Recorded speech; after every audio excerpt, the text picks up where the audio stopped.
Bon, là aujourd'hui on va voir le PPCM et le PGCD. Donc, le PPCM de A et B, PGCD de A et B. Le PPCM c'est le plus petit commun multiple et le PGCD c'est le plus grand commun multiple, diviseur. Donc ici, il y a une formule générale qui généralise les deux.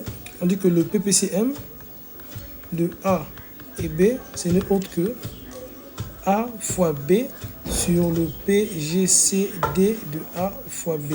Et c'est aussi la même formule si je prends le PGCD de A et B, c'est ne autre que A fois B sur le PPCM de A et B. Les deux formules vont de pair. C'est-à-dire que non, dans un exercice, si on vous demande de trouver d'abord, par exemple, on vous demande de trouver d'abord le PGCD et de trouver le PPCM. Si tu connais le PGCD, facilement tu peux remplacer pour trouver le PPCM. Et si au début on te demande de trouver le PPCM, facilement tu peux trouver le PGCD à travers ces relations. Donc ces relations sont des relations à retenir au lieu encore de souffrir à calculer encore le PPCM à chaque fois. Donc lorsqu'on connaît on connaît le PPCM, on peut facilement trouver le PGCD avec cette formule.